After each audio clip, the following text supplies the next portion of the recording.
Ovo je krem sir, na prirodan način dobijen od domaćeg kefira koji ja proizvodim. Ako te zanima kako sam dobio ovaj fantastičan krem sir, ostani do kraja ovog videa, lupi like, komentariši, podijeli ovaj video, tako pomožeš rad mog kanala, uživaj u ovom receptu.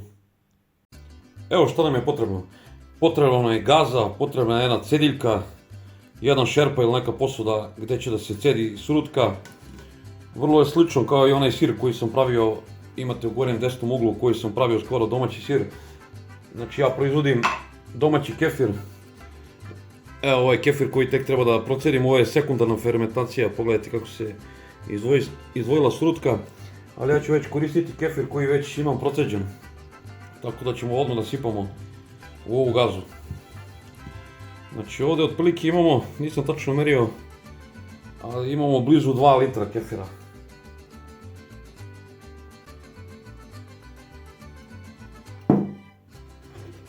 To je prethodnih dana napravljeno, pogledajte koliko je gusto.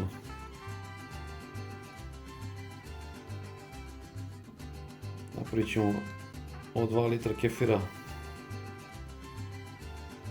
taj krem sir. I bukvalno evo šta ćemo sad radimo, ništa, čekamo da se lepo ovo procedi. Evo, tamo dok sam oprao one flaše, sada ćemo to da vežemo i da stavimo da se cedi. Znači, spremam, sad je zima, tako da nije problem ako radite to kad je toplo vreme, onda to radite u frižideru. Cedite u frižideru, a ja ću sad na sobnoj temperaturi cedim. Ili stavite neku hladniju prostoriju. Znači evo, bukvalno vežete ovako u nakrst, kao što sam ja sad to radio. Sad, možete dokačiti negdje gdje je vama zgodno. Ja ću to da ubacim u jedan lonac. Evo ovako. I tamo će to biti ok. Da se cedi. Ako se prepuni sa surutkom dole, bitno je da ova gaza ne leži u surutki.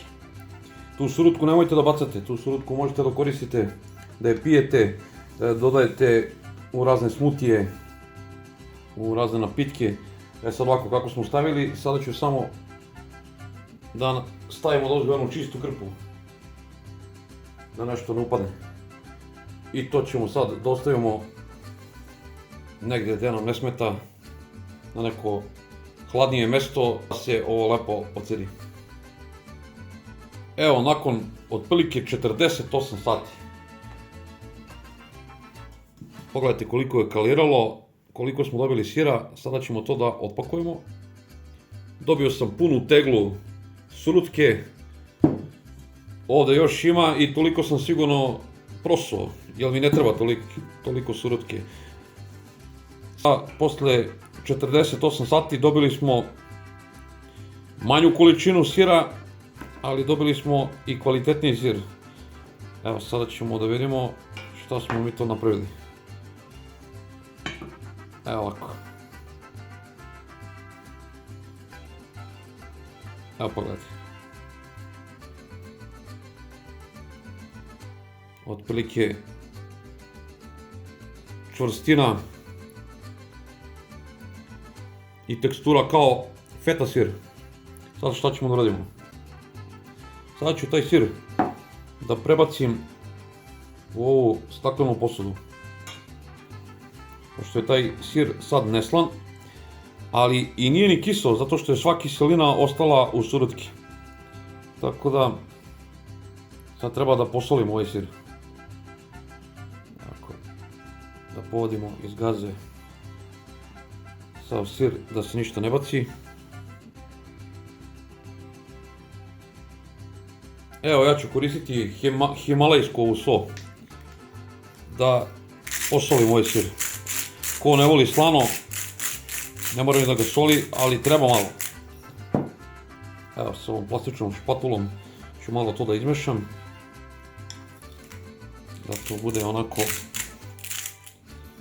A to radite od ukusa, probajte sami kako će da ispadne. Evo, pogledajte koliko sam dobio ja tog sira. Znači, bukvalno kao feta sir.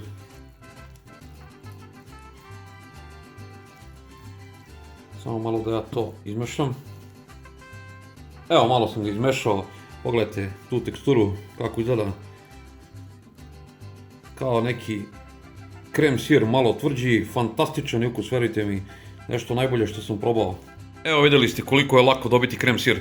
Po većini recepata na internetu svi kažu 24 sata. Ja sam znao da to baš i nije tako, pošto nismo pritiskali ovaj sir, nego on je onako, što se kaže, po sili gravitacije samo visio. Ja sam ostavio njega 48 sati da visi. Ako ga ostavite još da visi, dobit ćete još manje sira, ali će biti tvrđi.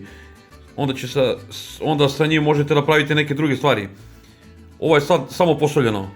Ako volite aromu belog luka, možete da ubacite ovako jedan veći čen belog luka, da ga iscerite, sitno iseckate ili da ubacite one granule.